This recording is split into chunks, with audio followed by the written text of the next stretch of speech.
Magandang araw po sa inyong lahat, lalo na sa ating mga kawal, police, Coast Guard, firefighters, jail officers, at lahat ng uniformadong tagapaglingkod at sa inyong mga pamilya. Ang ating mga pagbasa mula sa banal na kasulatan sa araw na ito ay nagpapaalala sa atin na kapag tahimik kang nagdarasal, kumikilos pa rin ang Diyos. Ito ay para sa mga taong pagod, tahimik na nagdurusa, at minsan hindi maiintindihan, lalo na para sa mga uniformadong tagapaglingkod at sa kanilang mga pamilya. Ang ating unang pagbasa mula sa unang aklat ni Samuel, chapter 1, verses 9 to 20, si Ana ay nagdarasal ng tahimik, puno ng sakit at bigat ang loob. Hindi siya sumigaw, hindi siya nagreklamo. Ibinuhos lamang niya ang kanyang puso sa Diyos. Dahil tahimik ang kanyang panalangin, napagkamalan pa siyang lasing ng pari. Marami sa atin ang ganito, tahimik na nagdarasal, may problemang hindi masabi, may bigat na walang nakakaalam, minsan pakiramdam ay walang nakikinig. Pero pansinin natin ito, nawala ang kanyang lungkot. Wala pang sagot, wala pang himala, wala pang solusyon. Pero nabago na ang kanyang puso, na hindi agad binabago ng panalangin ang sitwasyon. Pero palaging binabago nito ang taong nagdarasal.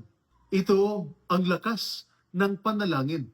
Sa ating ebanghelyo, mula sa ebanghelyo ni San Marcos, chapter 1, verses 21 to 28, nagturo sa Jesus sa sinagoga ng may kapangyarihan. Namangha ang mga tao dahil may kapangyarihan ang kanyang salita. Hindi siya sumigaw, hindi siya nagbanta. Isang utos lang at umalis ang masamang espiritu.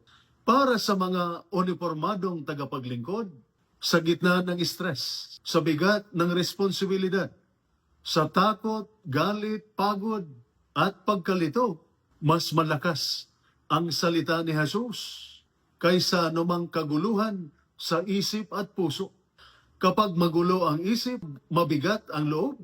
Kapag parang sasabog na sa pagod, hindi sigaw ang kailangan. Salita ng Diyos ang kailangan.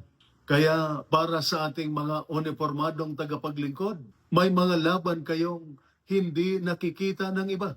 May mga panalangin hindi naririnig ng mundo. May pagod na hindi pwedeng ipakita. Sa mga asawa, anak at pamilya, may kaba sa paghihintay. May tahimik na pag-alala. May dasal na araw-araw inuulit. Ang sinasabi ng Diyos ngayon, naririnig kita. Nakikita ko ang puso mo. May kapangyarihan ang aking salita sa buhay mo. Kaya mga kapatid, kung tahimik kang nagdarasal, pinapakinggan ka ng Diyos. Kung magulo ang isip mo, may kapangyarihan ang salita ni Jesus. Magtiwala tayo.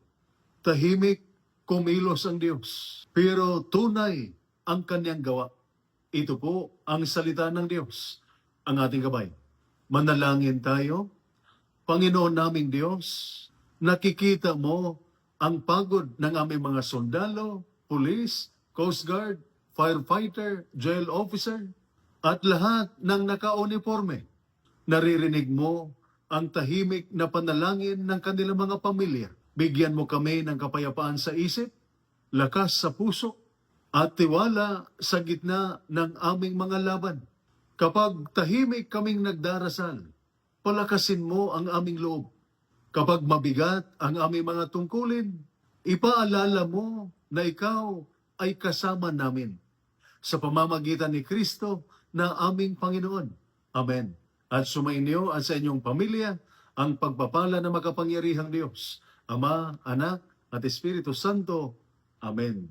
San Miguel Arcangel, ipagtanggol mo kami. Amen.